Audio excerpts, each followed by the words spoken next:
A little late, but nothing's going to hold us down now. What is going on, world? It's your boy, Tommy, on the spot.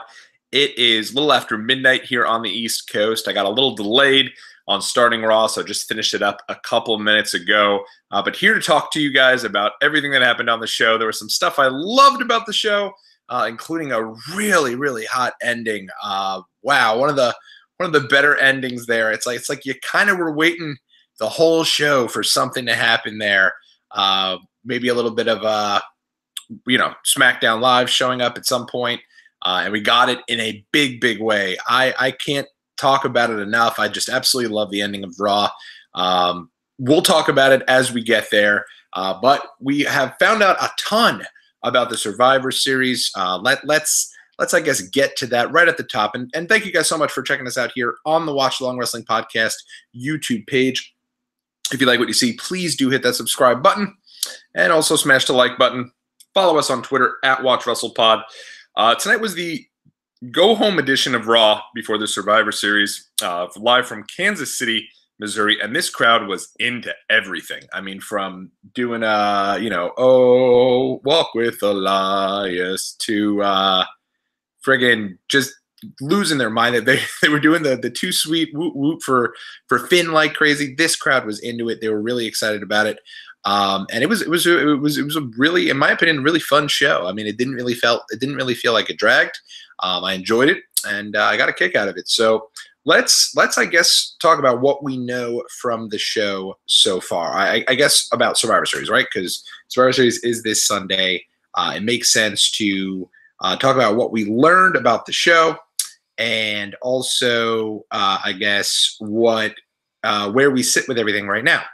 All right, so we found out, obviously, the Raw Survivor Series team. Let's start with that, because I do think this has a chance to close the show, and it's probably the biggest news coming out of the show is that we do have the final members of the Raw team. So it's going to be Braun Strowman, Drew McIntyre, and Dolph Ziggler, who were announced last week. And joining them on the show will be Finn Balor. And joining them on the team, rather, will be Finn Balor and Bobby Lashley, who earned the final spot on the team, defeating Elias tonight on Raw. A little bit of a bummer. I would have liked to see Elias out there, maybe doing a little concert, playing his guitar while the match was going on. Could have done a lot with Elias in this match, but wasn't in the cards. So it is official. The Team Raw will be Braun Strowman, Drew McIntyre, Dolph Ziggler, Bobby Lashley, and Finn Balor. And they'll be going up against Team SmackDown, that we found out last week. Daniel Bryan, The Miz, Shane McMahon, Samoa Joe, and Rey Mysterio. So those are the two teams, and that should be a hell of a match. I mean, the really stacked teams all over the place. It should be really good stuff. So that's what we found out there. We also found out our teams for Team Raw in terms of the tag teams that were represented.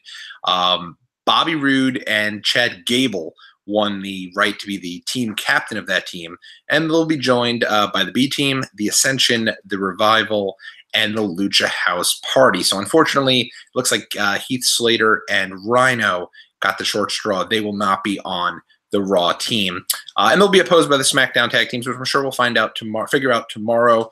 So far for them, we have the New Day and we have the Usos, and then there'll still 3 slots left. Just kind of thinking about where they are at with everything. You would assume as much that I don't even know who they could put on there. It's just not coming to me right now, but I'm sure they'll figure something out. I'm hoping for at least 1 or 2 teams from NXT, maybe even another team from 205 Live. I think when I had figured it out last week, the Colognes were the last team I came up with for Team SmackDown, and I don't anticipate that they're going to be a part of the show. So I do think there's a chance tomorrow we'll get a little bit of a call up, at least I hope so, for Team SmackDown. So let's get into the entire Raw show here, kind of break everything down. Raw started out pretty hot. They had the SmackDown, the Tag Team Battle Royal. Braun came out, destroyed everybody, just completely and utterly cleared house, squashed the tag division in one fell swoop, which led to Stephanie McMahon coming out. And Stephanie basically told Braun he could have whatever he wants. And Braun said he wanted the title match, but before he got the title match, he wanted Baron Corbin. And she said, hey, if you are able to help out with Team Raw, then you could have whatever you want after that. Which led Ronda to come down. And Ronda Ronda had an interesting night. By the end of the night, everything came full circle. I think she came across pretty great in the beginning, going after Stephanie and doing her whole deal there. But she had a really interesting promo in the middle of the show where she basically compared Becky Lynch to millennial men. It said something like millennials, or maybe it wasn't even millennial men. I think it was just millennials in general. And she said that she had a bubble wrap, plastic covered ego, and she wore skinny jeans, and she liked avocado toast. It was the strangest promo probably you'd ever heard. I didn't particularly love it, to be honest. I thought Ronda came across really well in the beginning and coming out there kind of standing with Braun to go against Stephanie McMahon. Also, Baron Corbin came out, and it looked like Braun was ready to kill Corbin, but the idea is that he can't touch Corbin now, and if he does, then he's not going to get what he wanted, which is a shot, I guess, at Corbin at a later time. Stephanie basically said, you help us to win, you can get whatever you want, so he needs to show solidarity, at least for now, on top of Team Raw. Stephanie also said that Raw's won the Survivor Series the last 2 years. I don't know if she meant in general, but Raw has not won at least the male Survivor Series match because Bray and Randy Orton were the sole survivors in 2016. So it's a little strange. I don't know exactly where she was coming from with that, but not here nor there. She did say that she needed Braun to make sure that Raw won. So Braun was ready to kill Baron Corbin, but he still needs to kind of hold back in hopes of getting where he needed to go. From there was a couple different things I wanted to get into about Raw. I'm not going to break down every single thing of the show, just because, I'm sure you guys watched the show. I'm not going to give you the play-by-play, but some key takeaways from the show. There was a deal where Drew McIntyre came out, and they're building Drew McIntyre up like a total stud. I'm not going to get into my full Survivor Series predictions because those will come towards the end of the week, but I would not be too surprised to see Drew McIntyre come out of this match looking like a total stud. He has been protected. He's been treated really well. And tonight, Finn Balor came out to get some revenge from last week where Drew kind of laid out Finn and did his whole thing where made Finn, look like a fool. He came out. Finn thought he was there to help him. And then Drew McIntyre laid him out with a Claymore kick and made Finn look like a bit of a fool. So this week, Finn Balor wanted revenge, came out, and finally wasn't smiling. And that's been the one thing that's been driving me up the wall with Finn Balor's character. Comes out every week. He's got the leather jacket. He's smiling from ear to ear. It looks like the silliest stuff you'll ever see in your life. And so it was good to see Finn get a little angry at least, right? Like, at least look like he was ready to kick some ass. And then they teased the dissension between Drew McIntyre and Dolph Ziggler. And they did a deal where Drew, well, they didn't really tease dissension. It was more like Drew was like, you're going to face the best in the world because I won't lower myself to you. Instead, you're going to face the best in the world, Dolph Ziggler, right? Building off the fact that Dolph really won the tournament at Crown Jewel, and then Shane McMahon came and kind of stole it, right? So that's the deal they did. Dolph was kind of like, hey, what the hell? You really want me to fight him now? And then they had a good match, probably the match of the night, Finn Balor and Dolph Ziggler. Finn rolled him up and got the win. So it'll be interesting to see kind of where they go with Dolph and Drew, but I would not be surprised. It wouldn't shock me at all if it ended up being where Drew McIntyre is your sole survivor on Sunday. It seems like they're really building him up. But now it's kind of cool because coming out of this, eventually we'll get to Drew McIntyre and Finn Balor, which will be great and really good to see. And it's good that Drew will have his own feud, which he really hasn't had that straight up old feud, his own feud coming back since he's returned with Angle. The next big thing on the show, I'd say, was definitely Dean Ambrose. If you're going to go check out one thing from the show, it should be the ending. But if you're going to check anything else out, Dean Ambrose tonight, his promo was fantastic. This guy, a lot of people talk about Dean Ambrose and his promo ability and whatever when he was when he was the top champ and he wasn't taking things super serious. And Stone Cold had that whole deal with the podcast where he kind of called him out on it. Tonight, I thought Dean was amazing. I thought he was the best that he had been in quite some time. He had a lot of fire in what he had to say. Go out of your way to check this out. He was standing in like the back and he had there was like a flaming trash can. He ended up like throwing the shield vest in the trash can. It was really cool. And I can't recommend it enough. go out of your way to check that out. That was a lot of fun. It'll be interesting to see kind of where they come from Dean. I know a lot of people have said they want Drew McIntyre to be that guy that takes the title away from Brock eventually, but I think Dean Ambrose could be that guy to take the title off Brock. Ambrose as a heel, you could tell he's just seething and he's losing it. And even though he's not really saying, what's on her mind, what is on his mind and why he turned on Seth, it's starting to come out of like, hey, you were talking to me like I was a fool.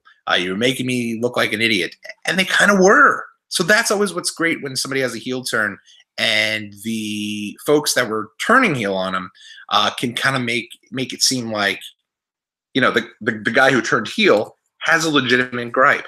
And Dean did have legitimate gripe. If you watch that, he was the one guy who didn't have belts. They would kind of talk down to him. Everything he said was on the money. So I thought that was really good stuff and really, really enjoyed it. I thought Dean was awesome tonight, and I thought it was a real highlight of the show. Other pieces of the show that I thought were really good. Ruby Riott came out. So Ruby Riott came out tonight and apologized for what she did to Natalya by breaking the glasses and said said, she was thinking about her actions and she couldn't be prouder of herself. Ha ha ha. That stuff we've seen 100 times this year from Alexa Bliss and from Carmella. They've done it too many times where, pardon me, trying to combat the cough that's been going on for months from me on this podcast. But they've been trying to set up something where it goes again. You're going against what Alexa Bliss did it, Carmella did it. Now tonight Ruby Riott did it. And I thought when Ruby Riott was coming out there, it would have really added a dimension to her character if she legitimately apologized and legitimately felt bad and then did the same thing again, right? Maybe next time she rips the jacket. And now it's like you're really looking at Ruby Riott like, wow, she's really out there. She's completely off her rock. She's unstable. What's the deal with her? And I thought they kind of lost that opportunity tonight by having Ruby Riott, who was an incredible promo in her own right. I mean, she outshined Ronda Rousey quite a bit tonight in terms of promos. I thought she was a fantastic promo, and it's great to see that she's been added to the women's team. We didn't get into that. We'll get into that and then the final segment there. But really good stuff. I think that her promo was really great, and she's doing a great job. So that was Ruby Riott there. But I would have just liked her not to turn out of the promo. She's already has that little bit of a psycho type character, and I thought they could have added that dimension by having it be where every week she legitimately apologizes and then loses it again. Thought you could have really done something that WWE kind of missed the opportunity with a bit. But I guess she's just a straight heel, and that's what they feel like heels should do: act really sorry and then laugh about it immediately following. Whatevs. The aforementioned Bobby Roode and Chad Gable, they seem to be the only formidable team on Raw. B Team was trying to get the crowd through the B Team chant. It wasn't happening. The Ascension ended up being the final team there. I mean, there's nothing but the Ascension. There's no reason that the Ascension should be beating the Lucha House Party, who has a little bit of steam out from their debut on Raw, and they're throwing Lucha House Party over the top, eliminating them in the Battle Royal. The Revival are just basically getting thrown out as if they're in the middle of the show, in the middle of the match before the B Team does. So sad what's happened with the Revival. But the good news is that Chad Gable and Bobby Roode seem to be a team they're taking at least somewhat serious, and they debuted a really cool finisher tonight where Bobby Roode had him up for like a back neck breaker, and then while he did this, Gable came down with like a splash. It looked really cool, and it's nice to see they have a little tag team there. Hopefully they'll keep them together before eventually turning them. It's going to happen, where Roode will eventually turn on Gable, you'd assume, and finally be able to go off as a heel. But for now, I like the duo. I think that Raw needs that tag team there, at least have somebody else there to go along with AOP. Now that Seth and Dean are out, and it seems like Dolph and Drew are also doing their own thing. Brock Lesnar was also on this show tonight. Brock Lesnar was not only on this show tonight, Brock Lesnar was freaking amped to be there. Go back and watch Brock's promo tonight. He seemed to have a little extra pizzazz to him. I think he looked great. He's clearly in training shape right now. The guy is like 41 or 42, and he looked maybe 31 or 32. He just looked fantastic. Paul Heyman was there, and Paul was building it up. And while Paul's doing the whole deal for Brock and introducing Brock, and the crowd is bowing down to Brock, and Brock was eating it all up. He had a huge grin on his face. He kept feeling his arm for the showing that he had goosebumps there. So that was really cool. It was good to see Brock at least look like he enjoyed being there.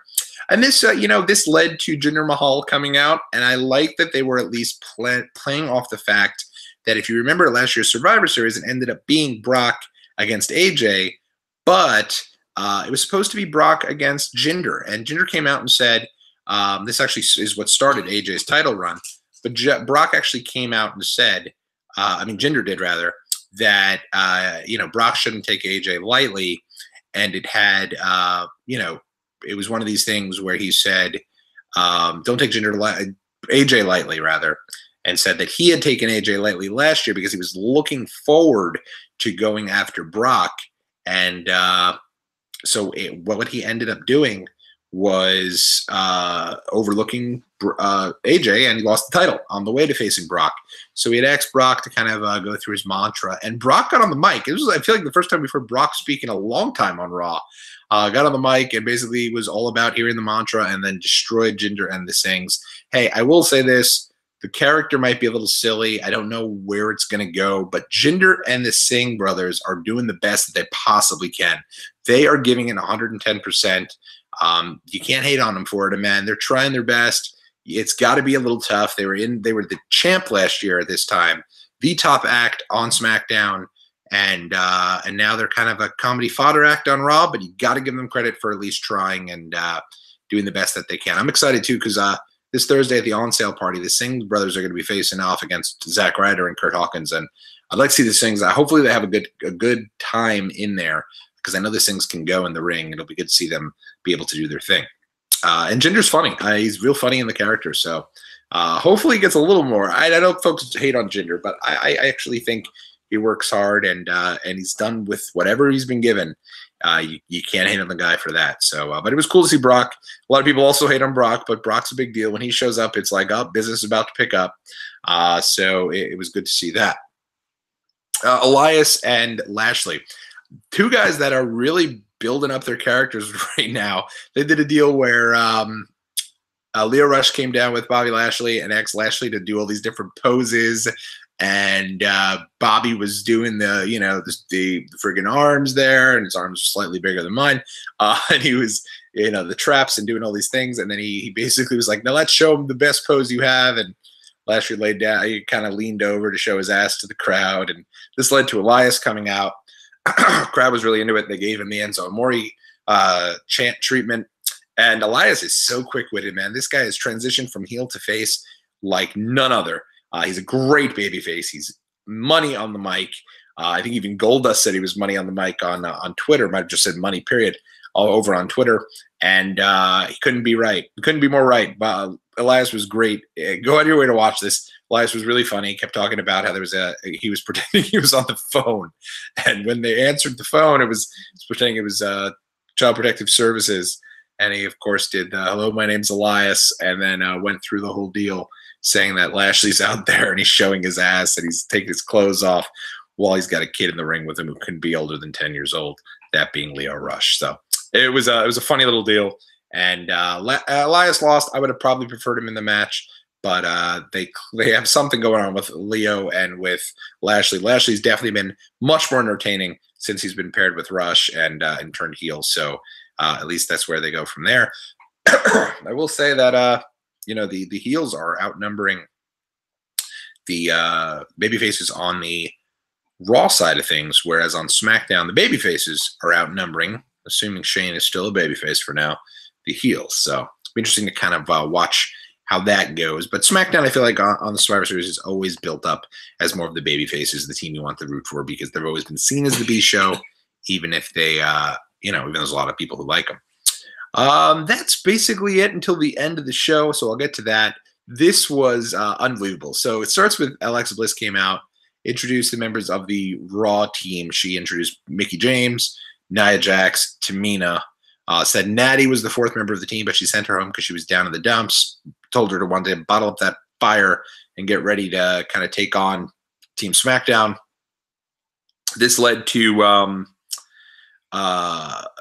them saying that it was going to be it was going to be Sasha versus Bayley, with the winning member of that team, of that match, going against each other to be the 5th member of the Raw team.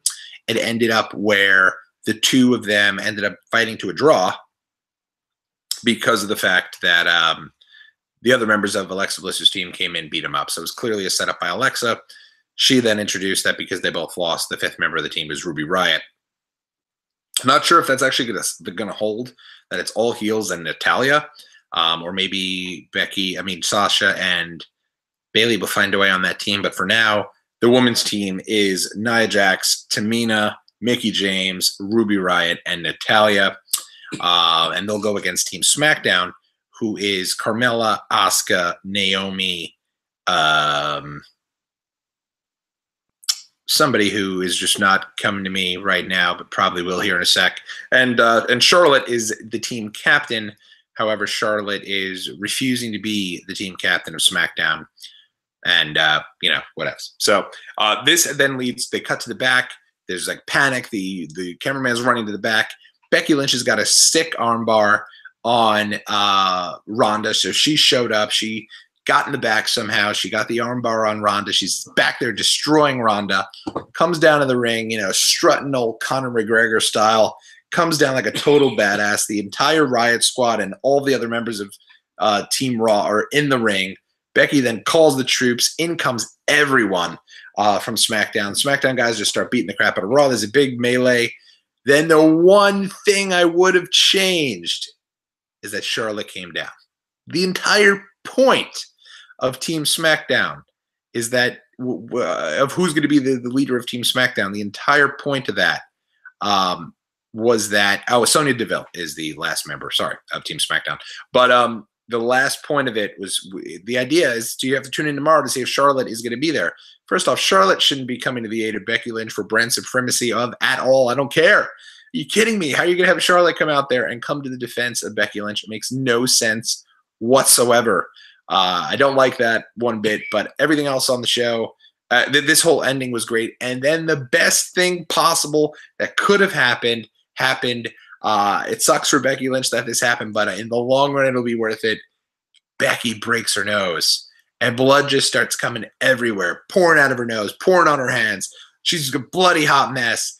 And what does Becky do while this happens? Throws the blood off her face as if it doesn't matter and continues to act like a total badass. She's got blood all over her face, coming right from her nose, and she doesn't miss a beat. She was totally badass. I mean, this was Stone Cold Steve Austin level, 1997, that total badass. The crowd's going crazy for her. She really is the man. It was fantastic. It was great. Cannot recommend that enough. And then to save the Raw team, out comes Ronda. Ronda clears house. And Raw ends with SmackDown retreating, led by Becky Lynch, and Charlotte's there too, led by Becky Lynch, which makes no sense. You have Ronda in the ring. Ronda's kind of laying there, but she's just seething angry. They cut to the back. Stephanie McMahon is back there with Baron Corbin, losing her shit. So being like, "What are you going to do now? What are you going to do now?" And they didn't say anything, and I don't know if that's because now they're cutting Raw off right at 11 o'clock. But the line there that Corbin did not hit was, "We're going to SmackDown." Boom, set it up that Raw's coming tomorrow night and have us all have to tune into SmackDown Live. He didn't hit the line. I don't think it's on him. I don't know if it was planned or not, but it seemed like they cut it too soon. He should have hit the last line. We're going to SmackDown, and then everyone's got to watch tomorrow because at some point Raw is going to show up and chaos is going to ensue. It didn't happen, but hey, it is what it is. Great episode of Raw. At least that ending was awesome. Probably one of the best endings I've seen in years. I thought they did a good job in building up Survivor Series on such short notice here. They also spun their way out of the fact that Braun Strowman now isn't going to just cause a huge ruckus. Like, he's going to be there for Corbin and he's going to be there for Team Raw because of the fact that he has no other choice.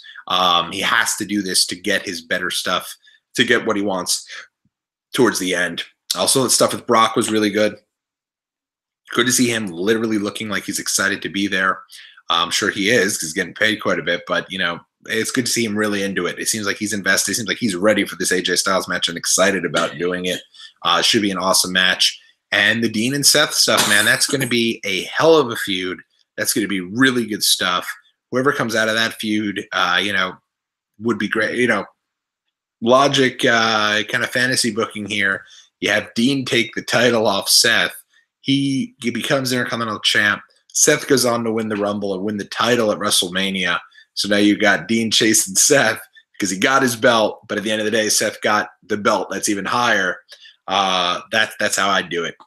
Who knows where they'll go, but it's fun to watch, man. That's going to be a feud for the ages there. Heel Dean Ambrose is a badass. He was supposed to be this sick heel when he was first coming in. It didn't work out with the feud with Mick Foley. So now he's getting a chance to really show what he has, and you can tell he's just passionate about it, and he's great, and it would be fun to watch. So that is going to do it for me, guys. Thanks for hanging out with me a little later than usual. We'll be back tomorrow at some point. I have something fun for you guys planned during the day. Tomorrow I'll unveil my top traditional Survivor Series elimination matches of all time, and I'll put those up on YouTube for you guys to check out. Hopefully you guys like the list. Till next time, everybody, this has been Tommy on the Spot. Make sure you guys hit that subscribe button. We'll be back again real soon. Take care and enjoy Survivor Series week.